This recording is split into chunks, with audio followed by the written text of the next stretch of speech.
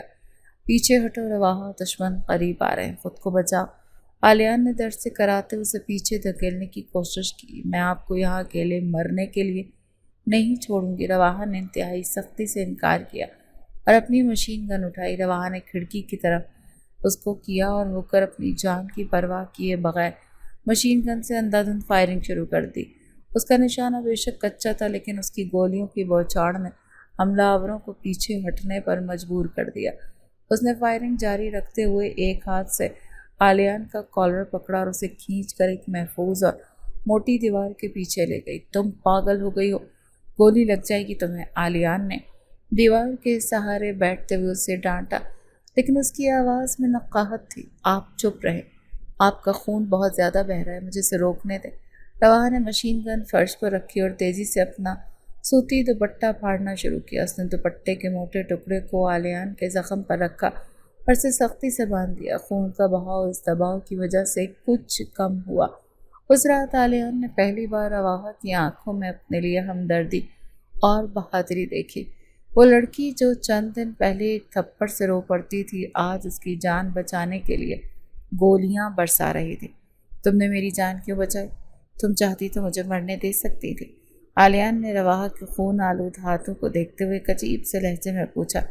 کیونکہ ہماری جنگ ایک ہے اور مجھے اپنا بدلہ لینے کے لیے آپ کی ضرورت ہے، رواحہ نے اس کی آنکھوں میں سیدھا دیکھتے ہوئے بغیر کسی جذبات کے جواب دیا۔ ان دونوں کے درمیان اس خونی رات اور بارود کے دھوئیں میں خاموش اور مضبوط رشتہ قائم ہو چکا تھا۔ یہ رشتہ محبت کا نہیں بلکہ ایک مشترکہ مقصد اور بقا کا تھا۔ باہر گارڈز نے جمیل کی قیادت میں جوابی حملہ تیز کر دیا تھا اور کچھ ہی دیر میں حملہ آور لاشیں چھوڑ کر فرار ہونے پر مجبور ہو گئے تھے۔ صبح کی روشنی رش کو تباہ شدہ ڈھانچے پر پڑی۔ چاروں طرف خون اور گولیوں کے خول بکھرے پڑے تھے۔ آلیان کا زخم کافی حد تک سنبھل چکا تھا اور وہ اپنی کرسی پر بیٹھا سردار داؤد کے مرے ہوئے کارندوں کی لاشیں دیکھ رہا تھا۔ باس، ہم نے آوروں کو مار گرایا، لیکن یہ جگہ محفوظ نہیں رہی، جمیل نے آلیان کو رپورٹ دیتے ہوئے کہا۔ میں جانتا ہوں جمیل، دشمن کو معلوم ہو گیا ہے کہ ہم یہاں ہیں۔ اب چپ کر وار کرنے کا وقت ختم ہو چکا۔ آلیان نے اپنی بندوق کو صاف کرتے ہوئے فیصلہ کن لہجے میں کہا۔ تو اب ہمارا اگلا قدم کیا ہوگا باس؟ جمیل نے حیرت سے پوچھا۔ ہم واپس شہر جائیں گے، اپنے مرکزی حویلی میں۔ دشمنوں کو کھلی جنگ کی دعوت دینا ضروری ہے۔ آلیان نے کھڑے ہو کر رواحہ کی طرف دیکھا جو اب خون سے لت پت جیکٹ اتارے ایک کونے میں کھڑی تھی۔ کیا تم میرے ساتھ اس کھلی جنگ میں اترنے کے لیے تیار ہو؟ آلیان نے رواحہ سے پوچھا۔ اسی دن کا انتظار کر رہی تھی۔ آلیان، میں تیار ہوں۔ رواحہ کا لہجہ برف جیسا ٹھنڈا اور کاٹدار تھا۔ آلیان اور رواحہ بھاری سیکیورٹی کے حصار میں واپس شہر کی مرکزی حویلی پہنچ گئے۔ ان کی اچانک واپسی نے سیاسی حریفوں میں کھلبلی مچا دی۔ حویلی کے دروازے کھلے تو سب سے پہلے آلیان اندر داخل ہوا اور اس کے بالکل ساتھ رواحہ قدم سے قدم ملا کر چل رہی تھی۔ بڑی بیگم اور حویلی کی ملازمین انہیں اس حال میں دیکھ کر ہکا بکا رہ گئے تھے۔ آلیان، میرے بیٹے، تم کہاں تھے اور تمہارا کاندھا کیسے زخمی ہوا؟ بڑی بیگم دوڑتی ہوئی آئی اور آلیان کو گلے لگانے کی کوشش کی۔ میں ٹھیک ہوں اماں، بس کچھ گدھوں کا شکار کرنے گیا تھا اور اب میں ان کا مکمل صفایا کرنے واپس آیا ہوں۔ آلیان نے اپنی ماں کو تسلی دی اور سیدھا اپنے مطالعے کے کمرے کی طرف بڑھ گیا۔ رواحہ بی بی، آپ ٹھیک تو ہیں؟ آپ کا چہرہ کتنا اترا ہوا ہے۔ ایک پرانی ملازمہ نے رواحہ کے قریب آ کر ہمدردی ظاہر کرنے کی کوشش کی۔ اپنے کام سے کام رکھو اور میرے راستے سے ہٹ جاؤ۔ رواحہ نے اس ملازمہ کو ایسی سرد اور خشمگی نگاہ سے دیکھا کہ ملازمہ خوف سے پیچھے ہٹ گئی۔ رواحہ کے اندر کی سیدھی سادی لڑکی ہمیشہ کے لیے شاید دفن ہو چکی تھی۔ اب وہ حویلی کی وہی مالکن بن چکی تھی جسے کسی سے کوئی ہمدردی نہیں تھی۔ آلیان نے اسے جس سانچے میں ڈھالا تھا اس میں مکمل طور پر فٹ ہو چکی تھی۔ 2 دن بعد شہر میں ایک بہت بڑی سیاسی تقریب تھی اور اس تقریب میں شہر کے تمام بڑے سیاستدان، بیوروکریٹس اور تاجر شریک تھے۔ سردار داؤد اور اس کے حواریوں کو پوری توقع تھی کہ ریسٹ ہاؤس پر حملے کے بعد آلیان خوفزدہ ہو کر کہیں چھپ گیا ہوگا اور وہ اس تقریب میں ہرگز نہیں آئے گا۔ سردار صاحب، آج رات تو خوشی کا موقع ہے۔ آلیان صدیقی کا تو اب نام و نشان بھی نہیں ملے گا۔ داؤد کے ایک چمچے نے شراب کا گلاس پکڑتے ہوئے خوشامد سے کہا۔ وہ چوہا اپنے بل میں چھپ گیا ہے اور میں جلد ہی اس لاش بھی اس کی ڈھونڈ نکالوں گا۔ سردار داؤد نے قہقہ لگاتے ہوئے غرور سے جواب دیا اور اسی لمحے ہال کے مرکزی دروازے کھلے اور پورے ہال میں ایک دم خاموشی چھا گئی۔ آلیان صدیقی ایک سیاہ رنگ کے مہنگی ترین سوٹ میں ملبوس کسی فاتح کی طرح اندر داخل ہوا۔ اس کے زخمی کاندھے پر کوئی پٹی نظر نہیں آ رہی تھی اور اس کی چال میں ایک بادشاہ جیسی رعونت تھی۔ اس کے بالکل ساتھ رواحہ چلی آ رہی تھی۔ اس نے ایک انتہائی شاندار اور باوقار سیاہ لباس پہن رکھا تھا۔ اس کے بال سختی سے پیچھے کی طرف بندھے ہوئے تھے اور اس کے چہرے پر کسی قسم کی کوئی میک اپ یا بناوٹ نہیں تھی۔ اس کی آنکھوں میں ایک ایسی سرد مہری اور کاٹ تھی جو کسی بھی انسان کا خون جمانے کے لیے کافی ہوتی ہے، لیکن غالباً یہ آلیان زندہ کیسے بچ گیا؟ اور یہ لڑکی اس کے ساتھ؟ سردار داؤد کے ماتھے پر پسینہ آ گیا تھا اور اس کے ہاتھ میں پکڑا گلاس لرزنے لگا۔ آلیان اور رواحہ سیدھے سردار داؤد کی میز کی طرف بڑھے۔ وہاں موجود تمام سیاسی حریفوں کی سانسیں جیسے ایک دم ہی اٹک گئی تھی۔ رواحہ جو کبھی محفلوں میں بولنے سے کتراتی تھی اب ایک پراعتماد عورت بن چکی تھی۔ سردار داؤد، مجھے امید نہیں تھی کہ تم اتنی جلدی میری موت کا جشن منانے لگو گے۔ آلیان نے میز پر ہاتھ رکھتے ہوئے زہریلی مسکراہٹ کے ساتھ کہا۔ آلیان صاحب، آپ کو یہاں دیکھ کر خوشی ہوئی، ہم تو سمجھے کہ آپ شہر چھوڑ گئے ہیں۔ سردار داؤد نے اپنی گھبراہٹ کو چھپاتے ہوئے نقلی مسکراہٹ کے ساتھ جواب دیا۔